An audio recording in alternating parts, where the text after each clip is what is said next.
एक गांव में एक जादूगर औरत रहती थी। वह रोज गांव के बाहर एक गुफा के अंदर जाती थी और वहां अपने चुड़ैलों की देवी ईष्ट देवी की साधना करती थी। ओम विरीम विरीम तिरीम तिरीम सोआहा। ओम चमुंडाय नमः। हे चुड़ैलों की देवी, मुझे शक्ति प्रदान करो। क्या तुम मेरी परीक्षा लेनी चाहती हो तो ये लो, मैं अपनी सर तुम्हें काट कर दे रही हूँ, जैसे रावण ने दिया था। चामुंडाए प्रसन्न हुई। जाओ, मैं तुम्हें काली दुनिया का बादशाह बनाती हूँ। इस तरह से नैना काली शक्तियों का बादशाह बन जाती है और अपने घर जाने लगती है। उसी गांव में भोलाराम नाम का एक व्यक्ति अपने पत्नी सीमा के साथ रहता था।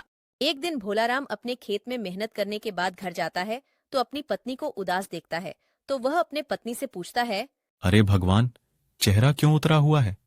क्या बताऊं जी, हमारा पुत्र मुन्ना अभी तक घर नहीं आया। सूरज भी ढलने को है। मुझे बहुत चिंता हो रही है। तुम भी ना, इसमें टेंशन लेने की क्या बात है? अभी बच्चा है ना, इसलिए कहीं खेल रहा होगा। अब तुम ही बताओ, इस उम्र में नहीं खेलेगा तो क्या हमारी उम्र में खेलेगा? अच्छा, अब चलो, आपका मनपसंद खाना बनाई हूँ, वह भी घी डालकर। क्या तुम सेवई बनाई हो? अरे वाह, मजा आ जाएगा। मुझे सेवई बहुत पसंद है। लेकिन मुन्ना अभी घर पर नहीं है ना? जब वह आएगा तो हम एक साथ मिलकर खा लेंगे। रात होकर सुबह हो गया, लेकिन भोलाराम का बेटा नहीं आया। सुबह जब भोलाराम उठा तो वह घबरा गया और अपने बेटे को ढूंढते ढूंढते अपने दोस्त सोहन के पास गया और पूछा, अरे सोहन भाई, क्या तुमने मेरे बेटे को देखा है? कल से ही गायब है, अभी तक घर नहीं आया। क्या तुम्हारा बेटा गायब है? मेरी पत्नी भी कल से गायब है। मुझे लगता है कि गांव में कुछ गड़बड़ है। हमें इसका पता लगाना होगा। इधर जादूगर नैना गांव के 2 लोगों को अपने जादू से गायब करके गुफा के अंदर बांध कर रखी थी। हमें कहाँ लाई हो? तुम इंसान नहीं डायन हो।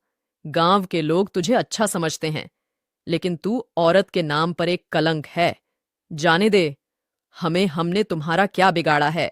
आने वाली अमावस्या के काली रात को मैं तुम लोगों को अपने ईष्ट देवी चामुंडाई को बलि चढ़ाऊंगी। इससे मैं और भी शक्तिशाली हो जाऊंगी। थोड़ी देर बाद जादूगर नैना अपने घर चली जाती है। उसका पति बिहारी इस बात से हमेशा परेशान रहता था कि उसकी पत्नी बिना बताए कहीं कहीं चली जाती है। बिहारी का शादी हुए 10 साल गुजर रहे थे, लेकिन अभी तक उसे एक भी संतान नहीं हुआ था। इस बात को लेकर उसकी सास नैना को हमेशा ताना मारती थी। अरे आ गई कलमुही, दिन भर न जाने कहाँ गांव और गली में घूमती रहती है। इस बात से नैना हमेशा परेशान रहती थी। वह हमेशा सोचती थी कि हमें संतान क्यों नहीं हो रहे हैं। उसने सुना था कि गांव के बाहर एक कुटिया में एक बाबा रहते हैं। वह लोगों का भाग्य भविष्य बताते हैं। अगले ही दिन नैना बाबा के पास जाती है। पुत्रवती भव बच्चा, पुत्रवती भव। बाबा, आपको कैसे पता कि मैं संतान के लिए आई हूँ? मुझे सब कुछ मालूम है, सब कुछ। लेकिन तुम्हारे भाग्य में तो संतान सुखी नहीं है, क्योंकि तुमने आज तक बहुत बुरे काम की है, लोगों को दुख पहुंचाया है। जैसी करनी वैसी भरनी। बाबा, कोई तो उपाय बताइए। मेरी सास मुझे रोज ताना मारती है। एक उपाय है। आने वाले छठ पर्व को तुम छठ व्रत रखो। हो सकता है छठी मैया की कृपा से तुम्हें संतान की प्राप्ति हो। और इस बात का खास ध्यान रखना, आगे से सभी गलत काम त्याग देना। यह मानवता के लिए ठीक नहीं है और तुमने जिन लोगों को गुफा के अंदर बलि देने के लिए रखी है, उन्हें आजाद कर दो। ठीक है बाबा, मैं ऐसा ही करूंगी। नैना खुशी खुशी घर आ जाती है और अपने पति से कहती है, जाइए, बाजार से छठ पूजा का सारा सामान लेकर आइए। अगले दिन छठ पर्व मनाने के लिए गांव के सभी लोग छठ घाट पर पहुंचते हैं। सभी लोगों ने छठ पूजा धूमधाम से मनाए। सुबह जब जादू का नैना अर्घ देने के लिए पानी में उतरी, तभी छठी मैया प्रकट हुई और नैना से कहने लगी, नैना, तुम गलत मार्ग छोड़कर सही मार्ग पर आ गई। यह देखकर मैं तुमसे बहुत प्रसन्न हुई। जाओ, मेरा आशीर्वाद तुम्हारे साथ है। यह नजारा गांव वाले देखते रह गए। उन्हें कुछ भी समझ में नहीं आया। बहुत समय पहले की बात है। रामपुर नाम के गांव में दिवाली की तैयारी चल रही थी। सब लोग बहुत ही खुश थे और दिवाली का इंतजार कर रहे थे। उसी गांव में एक परिवार रहता था। उस परिवार में मोनू और उसकी पत्नी मीना रहते थे। मोनू की एक छोटी सी किराने की दुकान थी, क्योंकि दिवाली आने वाली थी। इसलिए एक दिन मोनू ने सोचा और अपनी मीना से कहा, मैं सोच रहा हूं क्यों ना बाजार जाकर वहां से कुछ बम पटाखे ले आऊं। दुकान में रख लूंगा तो अच्छी कमाई हो जाएगी। हाँ जी, ये तो अच्छी बात है।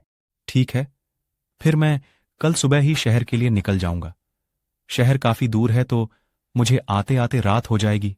बस फिर अगले ही दिन मोनू पटाखे लेने के लिए शहर निकल जाता है। शहर में काफी भीड़ थी, इसी कारण मोनू को आते आते रात हो गया। जल्दी घर पहुंचने के चक्कर में मोनू तेजी से एक जंगल के रास्ते जाने लगा। जंगल काफी घना और खतरनाक था। काफी दूर तक चलने के बाद मोनू के पैर के आगे एक पत्थर आ गया और वह वहीं गिर गया। फिर वह उठकर कहने लगा, ओहो, इस पत्थर को भी अभी आना था, पहले ही इतनी देर हो गई है। मोनू के पैर पर काफी चोट लगने के कारण वह वहीं बैठकर आराम करने लगा। पर उसे इस बात का जरा सा भी अंदाजा नहीं था कि अचानक उसके पैर के नीचे पत्थर को आना कोई आम बात नहीं है, बल्कि वहां खड़े बरगद के पेड़ के ऊपर बैठी एक चुड़ैल का काम है।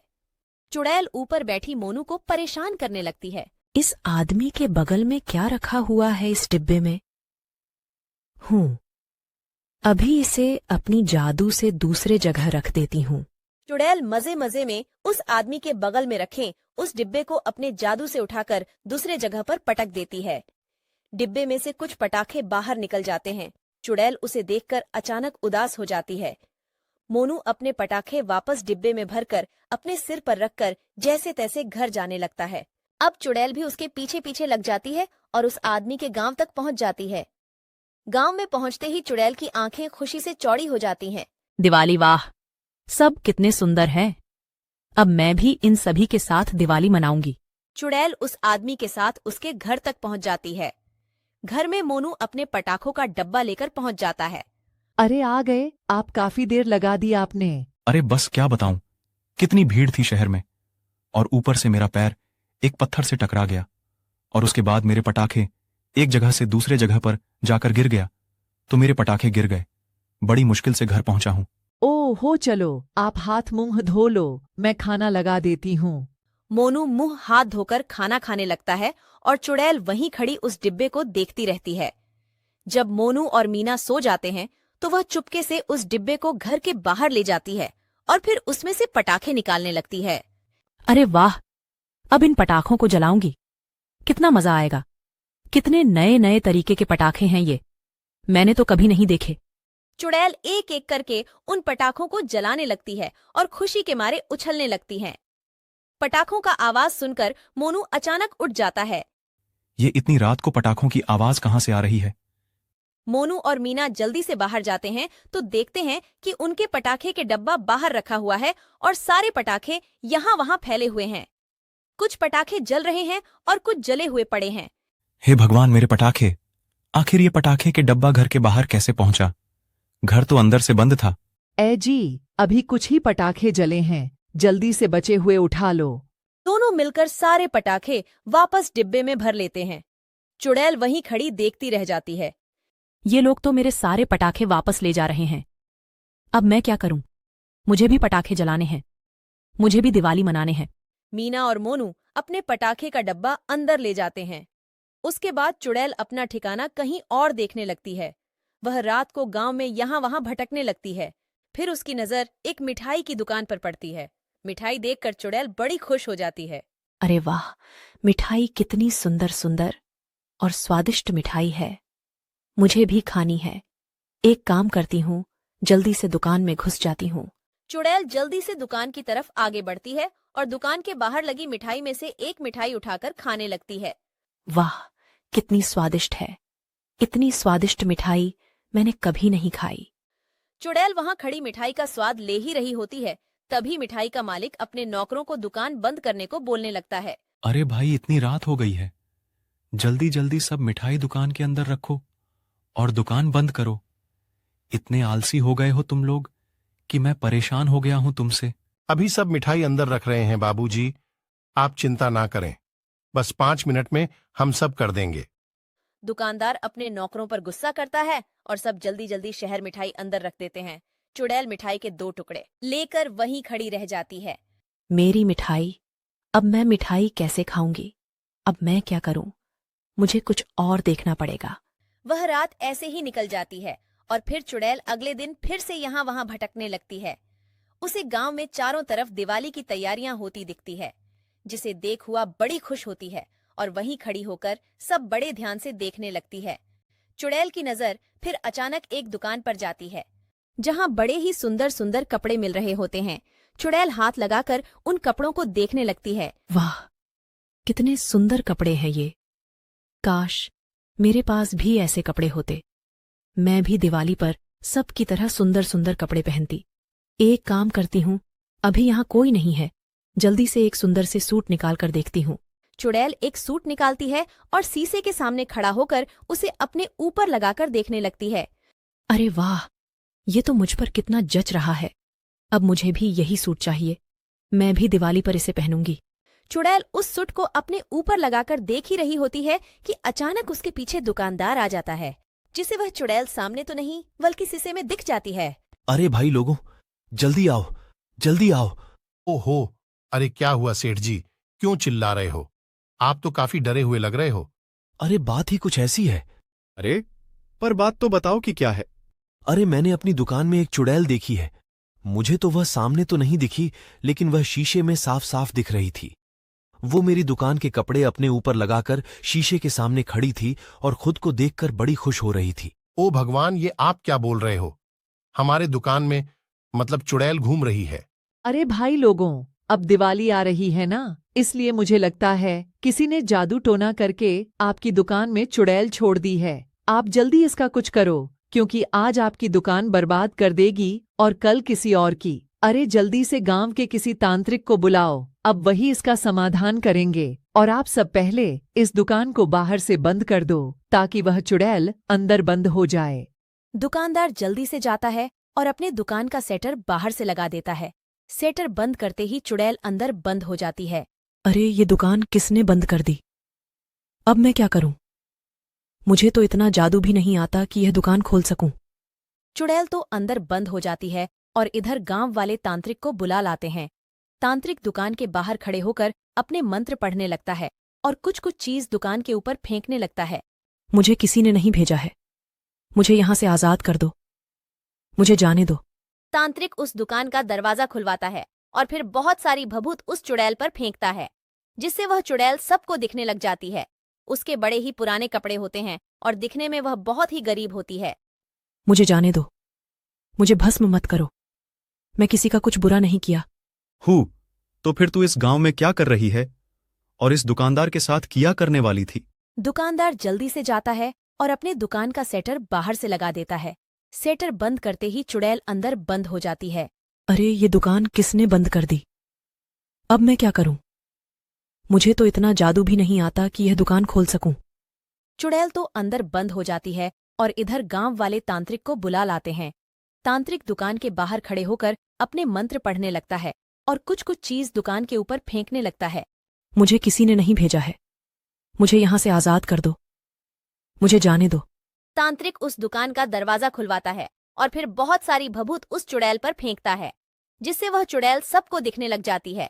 उसके बड़े ही पुराने कपड़े होते हैं और दिखने में वह बहुत ही गरीब होती है। मुझे जाने दो। मुझे भस्म मत करो। मैं किसी का कुछ बुरा नहीं किया। तो फिर तू इस गांव में क्या कर रही है और इस दुकानदार के साथ किया करने वाली थी? मैं कुछ नहीं करना चाहती थी। मैं तो बस इस पटाखे वाले के पीछे पीछे गांव में आ गई, क्योंकि मुझे पटाखे जलाने थे। फिर जब मैं पटाखे जलाने शुरू किए तो उसकी आवाज से ये लोग उठ गए और सारे पटाखे ले गए। मैं बाहर ही रह गई। उसके बाद मैं मिठाई खाने गई तो वहां भी उस दुकानदार ने सारे मिठाई अंदर रखवा दी और मैं मिठाई भी नहीं खा पाई। मैंने कुछ नहीं किया। मैं बहुत गरीब थी और दिवाली के दिन ही मेरी मां की मौत हो गई थी। बड़ी इच्छा थी कि हमेशा एक बड़ी दिवाली मनाऊं, पर ऐसा कभी नहीं हो सका। मैं भूत चुड़ैल देखकर बता सकता हूं कि कितना खतरनाक है। यह चुड़ैल ऐसी नहीं है, यह सच बोल रही है।